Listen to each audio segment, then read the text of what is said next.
Bonjour à tous, alors aujourd'hui je vous propose le CRPE 2021, groupement 5, c'est le concours supplémentaire et on est dans l'exercice 3.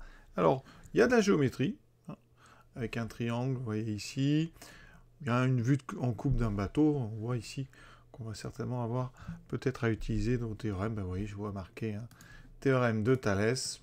Donc on est vraiment dans la géométrie, calcul d'air, et après, hein, ici, calcul de coût, on vous donne un tableau, on regardera ça en détail. Donc on commence tout de suite avec, donc ici, en utilisant le théorème de Thalès. Donc on vous le dit. Alors qu'est-ce que c'est que cette figure? Alors c'est un bateau, donc vous avez une première voile, ADF. On vous donne ici toutes les longueurs. Donc on va commencer à coder en même temps qu'on lit le texte. Donc ici, AE, alors AE ça fait 12. Donc ici, on ne peut pas trop l'écrire clairement d'ailleurs, AE, donc je vais l'écrire ici. 12. BG, donc BG, alors, donc BG, ça fait 11 mètres. Ensuite, BE, ça fait que 5 mètres, donc on va coder ça un peu différemment. Mettre 5 ici, comme j'ai 11 ici, il me reste 6. Ensuite, DE et CD font 1 mètre, donc DE ici, CD 1. Ici, on a quand même pas mal d'informations. BE, donc 5, oui, je l'avais déjà dit. Et AE fait 12, donc finalement AD, comme vous avez DE qui vaut 1, AD fait 11. Donc il y a quand même pas mal de longueurs qu'on connaît. La voile de l'avant, donc c'est le triangle ABC, c'est-à-dire celle-ci, ça s'appelle donc le phoque. Et ici, l'autre, elle est plus grande, c'est la grand voile. Donc première question, longueur de la baume. La baume, c'est donc DF, c'est la partie horizontale ici qui tient la grand voile. On va se placer donc dans AEG. Qu'est-ce qu'on a? Dans AEG, donc le triangle ici, on sait que DF, on nous le dit ici, DF et EG sont parallèles, d'accord? Ensuite, A, F, G sont alignés dans cet ordre, c'est-à-dire que F est entre A et G. Ensuite, ADE, c'est pareil, sont alignés dans cet ordre. Donc, théorème de Thalès. On a des rapports qui sont égaux. Alors, ici, on va faire petit côté AF sur grand côté AG. Il doit être égal à petit côté AD sur grand côté AE, qui va être égal à petit côté DF sur grand côté EG. Alors, moi, je connais bien toutes les longueurs sur ADE, donc je vais utiliser ça. Petit côté AD sur AE, sur grand côté, doit être égal à petit côté DF sur grand côté EG. On a tout sauf la longueur DF, justement, qu'on cherche. Donc ici, eh bien, ça veut dire que AD, je vous l'ai dit, ça faisait 11. AE, ça fait 12. DF, on ne connaît pas, on le cherche. Et EG fait 6. Donc petit produit en croix. 6 fois 11, donc 66 est égal à... Donc 66 sur 12 est égal à DF. Autrement dit, on a juste multiplié les deux côtés par 6. Donc en simplifiant, alors on simplifie par 6, parce que 66 c'est 6 fois 11. Donc 6 fois 11 sur 6 fois 2, il reste 11 demi, il reste 5,5. Donc DF vaut 5,5. Maintenant, calcule l'aire de la grand voile. Alors, on se place donc, c'est l'aire de ADF. L'aire donc de ADF. Alors, ADF, c'est un triangle rectangle. C'est base, donc, fois hauteur, divisé par 2, comme tous les triangles. Vous avez ici un angle droit en D. Donc, la base, on peut considérer que c'est DF, fois la hauteur correspondante qui sera AD, sur 2. DF, je vous l'ai dit, c'est 5,5. AD, on a dit que c'était 11. Sur 2, on obtient donc, on peut diviser 11 par 2, ça fait 5,5 fois 5,5. Et on trouve en mètres 30,25 mètres carrés. Alors, je vais le noter, on en aura peut-être besoin après. Je peux le noter ici sur la figure.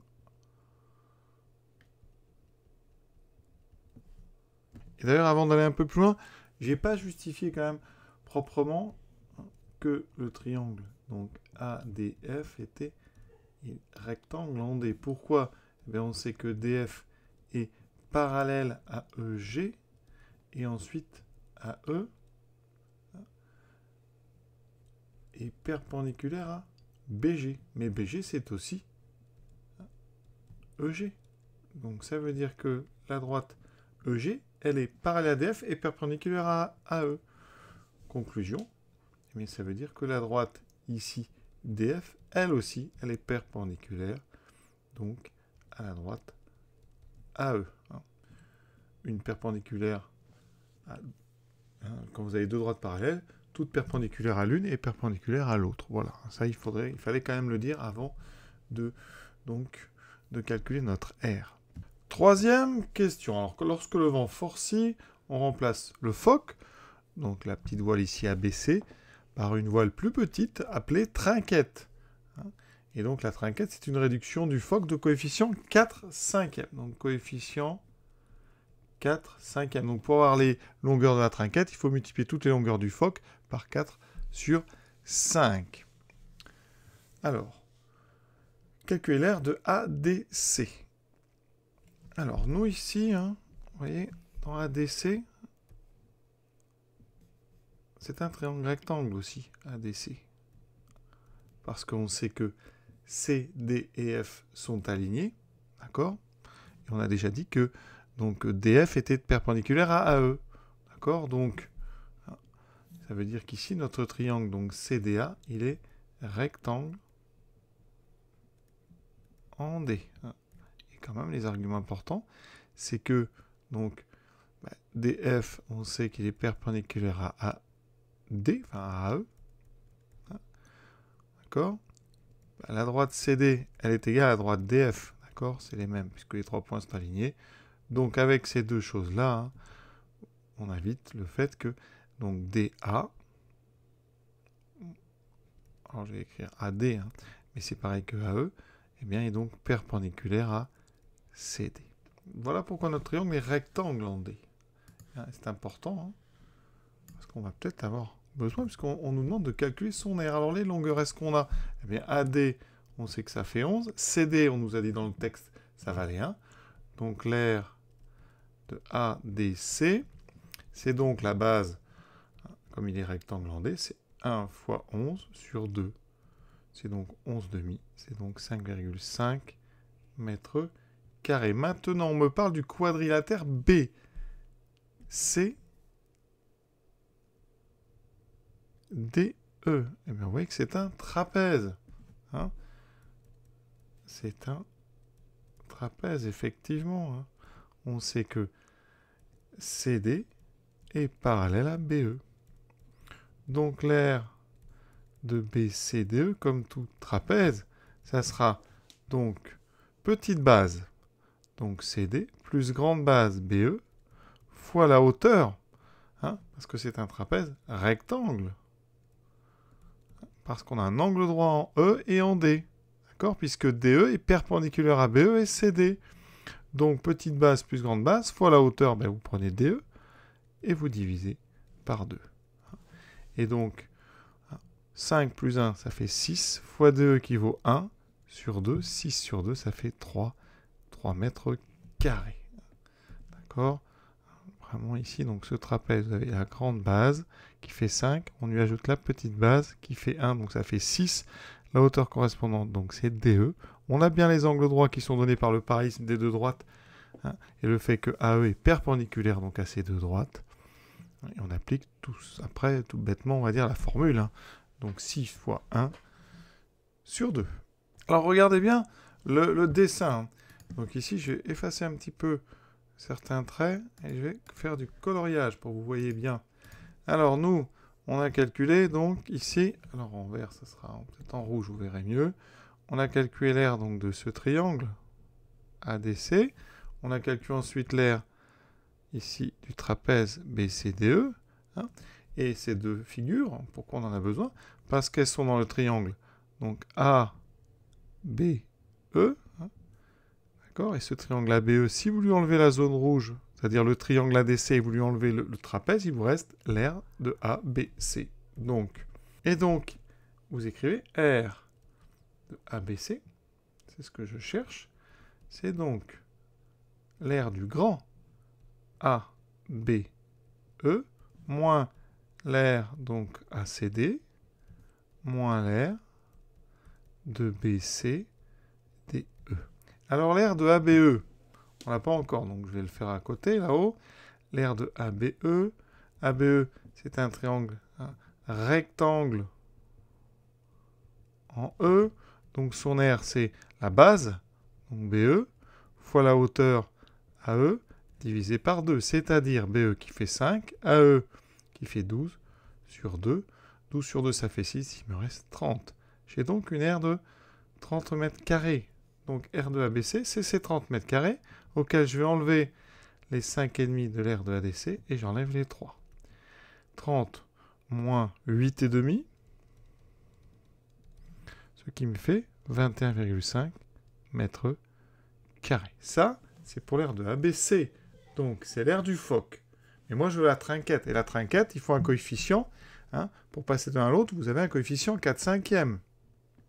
Donc, une chose qui est rassurante, c'est qu'on a retrouvé ce qu'on voulait démontrer. Donc, ça, on vient de faire la question B. L'aire du trapèze donc, et du quadrilatère, c'était la question. Et la question C, c'est l'aire de la trinquette. Donc, on nous dit, hein, pour aller de phoque à trinquette, vous avez un coefficient des longueurs, hein, 4/5. D'accord ? Donc, les longueurs sont toutes multipliées, hein, par 4/5. Autrement dit, attention, quand les longueurs sont multipliées par 4 sur 5, c'est-à-dire par, on va mettre plutôt le nombre décimal qui correspond, donc par 0,8, en fait c'est une réduction de 80%, les aires sont multipliées par le carré de 0,8. Ça c'est très important à comprendre. Quand vous multipliez des longueurs par un coefficient, vous multipliez les aires par le carré de ce coefficient. Et donc ici, 0,8 au carré, ça fait 0,64. Donc l'aire de la trinquette, ça sera donc 21,5 fois 0,64. Certains ont dû se tromper en mettant 0,8. Faites bien attention. Les aires, hein, c'est par 0,8 au carré. Et vous voyez là, avec la calculatrice, on trouve 13,76 mètres carrés pour l'aire de la trinquette. La quatrième question. Alors déjà, elle commence par un indice, parce qu'on dit que l'aire de la surface totale des voiles, grand voile, phoque plus trinquette, c'est 65,51 mètres carrés. Et vous voyez, on avait trouvé 30,25, 21,5, 13,76, et vous ajoutez tout ça. Effectivement, on trouve bien 65,51. Alors quand on tombe sur ça, c'est très rassurant. Ça veut dire que tout ce qu'on a fait avant est a priori correct. Alors maintenant, ici, eh bien, le propriétaire hésite entre deux voileries. Donc vous avez gauche ou droite, ici, deux colonnes. Déterminer la solution la plus économique en justifiant la réponse. Donc on va faire les deux calculs. Les frais de port en fonction du poids qu'on envoie.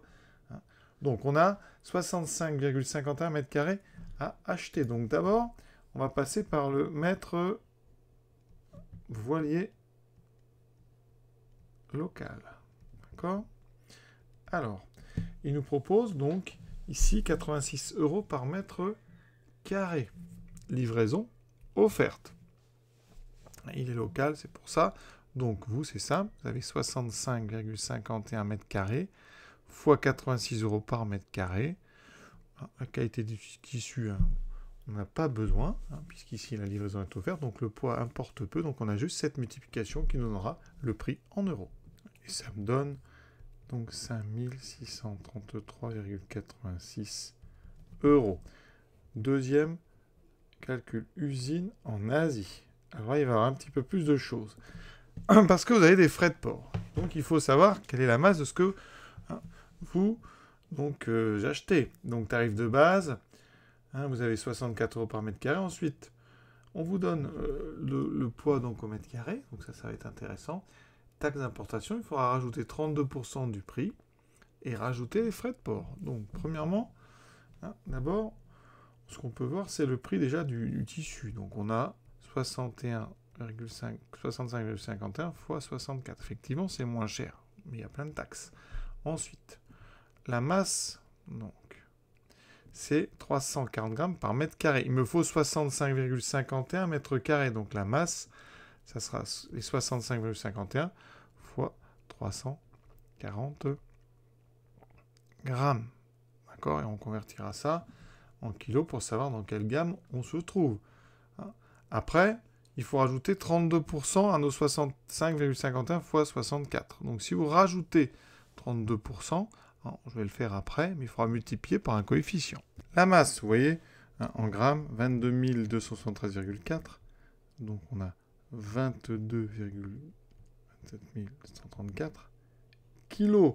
Donc au niveau des frais d'envoi, on est donc entre 19 et 25. Donc on aura 250 frais d'envoi. Donc frais de port, on est entre 19 et 25. Donc 250 euros. Donc il faut compter déjà 250 euros. Ensuite, mes histoires de 32%. Donc moi, le prix de base, c'est 4192,64. Je dois rajouter 32%. Donc, si on rajoute 32%, il faut multiplier donc 4192,64, qui est mon prix, par 1,32. Quand on multiplie par 1,32, ben, on augmente de 32%. Ça, c'est le coefficient qui correspond à une augmentation. C'est 1 plus t sur 100, donc 1 plus 32 sur 100, ce qui donne 1,32. Et donc, vous voyez que ça donne 5534,2848. On arrondira tout ça à la fin. On est en euros, donc on pourrait mettre à peu près 28 là. Bon, on va le faire tout de suite. Voilà. Ensuite, on a presque fini. Parce qu'on a donc bien calculé le prix du tissu, tarif de base, rajouter les 32%. Ensuite, avec ces 340 grammes par mètre carré, on a calculé le poids, qui était de 22 kg à peu près. Donc on est ici sur un 250 de frais donc de livraison. Et donc total pour notre usine en Asie, ben c'est la somme. Donc on doit faire 5534,28 plus 250 euros. Ce qui donne donc 5784,28 euros. Alors évidemment, quel est le plus avantageux des deux? Ben, c'est le moins cher. C'est donc, finalement, c'est notre maître voilier avec 5633 qui est moins cher parce que là on est à 5784. Donc le plus économique. D'ailleurs, la morale est sauve. En plus, on fait travailler local. Voilà. Exercice très intéressant. Pas facile quand même. Il y a pas mal de choses à faire. Mais en tout cas, terminé. Je vous souhaite une bonne fin de journée à tous. À bientôt.